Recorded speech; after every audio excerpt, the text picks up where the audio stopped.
Assalamualaikum teman-teman, semangat pagi dan kembali lagi di Teknik Ambo. Pada video kali ini kita akan membahas tentang laporan bengkel semester 2. Wah, kalau udah bicara laporan bengkel tuh kalau anak teknik tuh biasanya mesin tik ya. Tapi sekarang alhamdulillahnya mesin tiknya udah agak kurang. Kalau dulu sih kalau kami bikin laporan mesin tik nih jari-jari rasanya nggak ada lagi, udah copot nih telunjuk nih sama jari tengah. Tapi sekarang alhamdulillahnya nggak terlalu seperti itu. Nah, meskipun dengan mesin tik, komputer atau lain sebagainya, teman-teman harus juga tuh memperhatikan apa sih isi laporannya, jangan bikinnya asal, karena yang dinilai itu adalah hasil dari laporannya itu sendiri gitu. Nah, di laporan bengkel semester 1 sebelumnya aku udah juga jelasin, teman-teman bisa cek di video aku sebelum-sebelumnya tentang pembuatan profil U.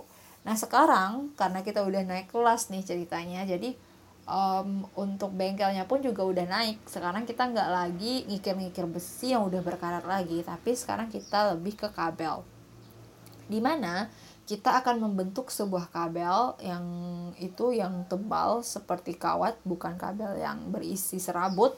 Nanti kita akan bentuk. Nah, itu bakalan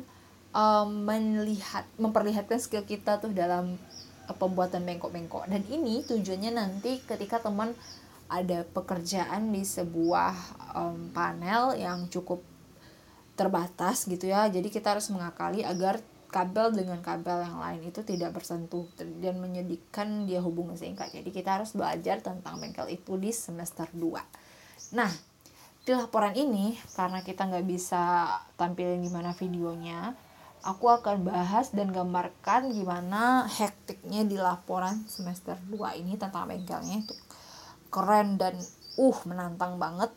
Dari laporan ini aku akan gambarkan, semoga teman-teman bisa terbayangkan ya gimana sih pembuatan laporannya gitu. Terus juga gimana sih kerjanya di bengkel gitu ya.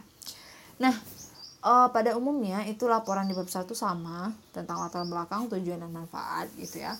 Lalu ada rumusan masalahnya juga, itu sama banget gitu. Terus ada di bab 3-nya itu tentang kabel dan teknik pemasangan. Ini yang aku bilang tadi ya, mata etik tuh. Ini namanya mata etik. Lalu di sini juga kita bakalan nanti disuruh untuk memasang instalasi di sebuah papan gitu ya, belum langsung ke dinding ngebor gitu. Tapi kita mulai dari hal yang lunak dulu seperti ke papan gitu. Nanti di bab 4 akan ada hasil dan pembahasan dan kesimpulan seperti biasa. Nah, di tinjauan pustaka pada umumnya ya seperti yang udah kita pelajari di semester 1 tentang pemasangan instalasi, kita bisa terapkan ilmu itu di laporan bengkel ini ya teman-teman. Nanti kita lihat tuh bakalan banyak banget ilmu di semester 1 bakal diterapkan di sini. Jadi jangan main-main ya teman di semester 1, karena itu akan membantu teman-teman di semester berikutnya gitu. Nah, aku lebih ke teknis aja ya untuk pembahasan laporan. Mungkin kita udah banyak banget bahas-bahas laporan. Sekarang aku lebih ke teknis, gimana sih lapor bengkelnya itu gitu. Nah, di sana di bengkel ketika aku masih kuliah itu kita gunain kabel itu jenisnya ada 2, NYM dan NYI. Itu bakalan ditentukan dengan beban apa yang akan kita gunakan, terus dayanya yang akan melalui beban itu, kabel itu berapa gitu, apakah dia tahan gitu atau enggak. Jadi kita harus sesuaikan juga, karena mereka punya kode sendiri ya teman-teman, itu bakalan disesuaikan. Sementara juga ada sih jenis lainnya, tapi yang umum digunakan di bengkel itu adalah ya ini gitu. Ini jarang banget karena ya fungsinya juga nggak terjelaskan gitu di sana. Lalu di sini kita akan juga gunain namanya sakring atau pengaman. Lalu juga ada MCB gitu ya, ada terminal overload gitu ya, TOR, dan itu gunanya memang untuk pengaman. Nanti ketika ada hubung singkat ya teman-teman nggak usah khawatir gitu. Terus juga ada saklar, mulai dari tunggal, seri, tukar gitu ya. Impuls, wiring, ini gunanya untuk ngerapiin kabel-kabel kita yang berantakan. Lalu ada juga terminal board, ini untuk terminal. Jadi kalau misalnya kabelnya banyak cabang ya teman-teman nggak bakalan gunain kabel T di sana, tapi kan teman-teman bisa gunain terminal board ini. Lalu ada kotak kontak ya, banyak banget sih, terminal block, pipa ini sebagai safety, klem untuk merapikan, tang gitu ya, mulai dari kupas, potong, apalagi ya, buaya, ini tang buaya, bukan buaya darat ya teman-teman. Lalu ada kombinasi gitu ya, pembulat, palu gitu ya, banyak banget sih.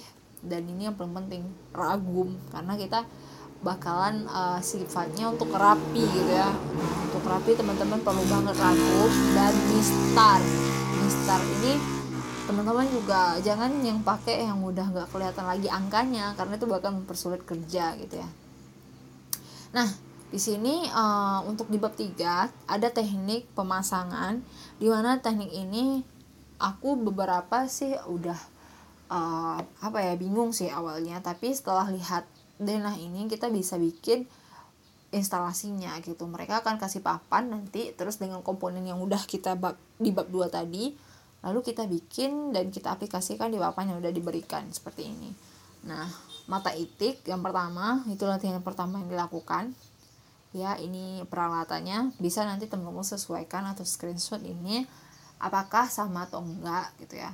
Terus juga nanti ada di sini latihan 4-nya, banyak sih jenis latihannya, nanti bisa disesuaikan. Kalau yang 5 ini adalah untuk pemasangan instalasi di papan yang aku bilang tadi gitu ya. Terus di 6 ini bakalan nanti kita gunain, dia tuh bertahap, kita gunain alatnya nggak sekaligus. Yang di ke-6 ini kita pakai nanti ada busbar gitu ya, ada terminal gitu, ada pipa-pipa. Nah di 6 ini bakalan complicated banget dan peralatannya juga lebih banyak gitu nih, seperti ini ya.